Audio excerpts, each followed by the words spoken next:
शिवसाईद्वारे शक्य engineer, pharmacist, agriculture officer, BSc nursing होण्याचं स्वप्न MHT CET 2025च्या संपूर्ण तयारीसाठी Shivsai pattern Buldhana, Shivsai universal junior college Buldhana. संपर्क 8390 3545 55 आणि 8208 1082.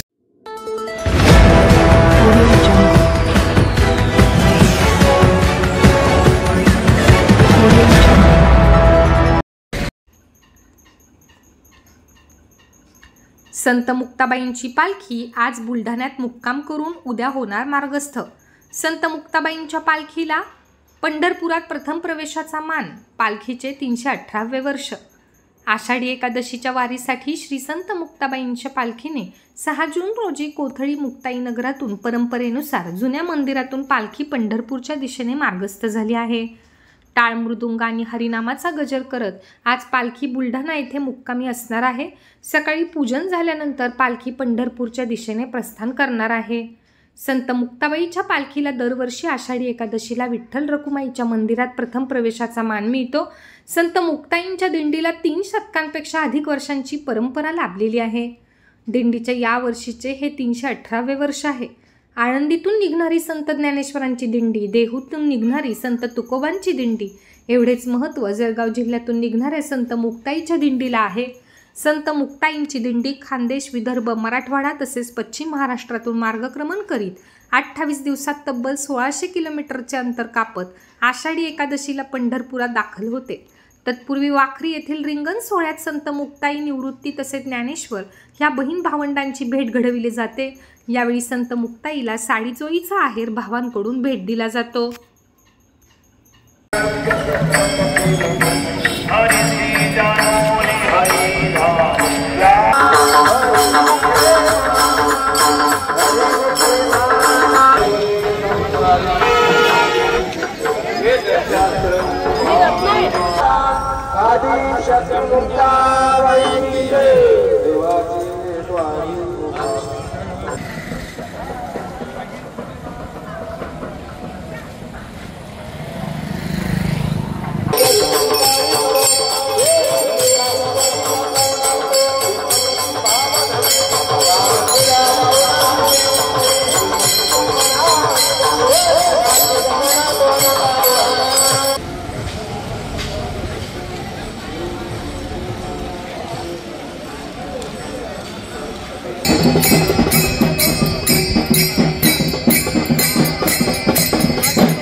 शक्ती मुक्ताईची पालखी ही 350 जवळपास 318 वर्षापासून या बुलढाणा शहरामध्ये येते.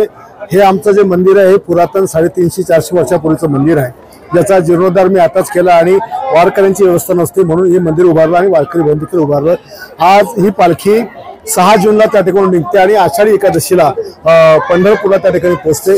जवळपास 6 जिल्ह्यातून 500-600 किलोमीटरचं अंतर कापत ही वारकरी सगळे त्या ठिकाणी पोहोचतात. आज बुलढाण्यामध्ये धूमधडक्यामध्ये मुक्ता आईच्या पालखीचं स्वागत त्या ठिकाणी झालं. आम्ही सगळ्यांनी पूजा अर्चना त्या ठिकाणी केली.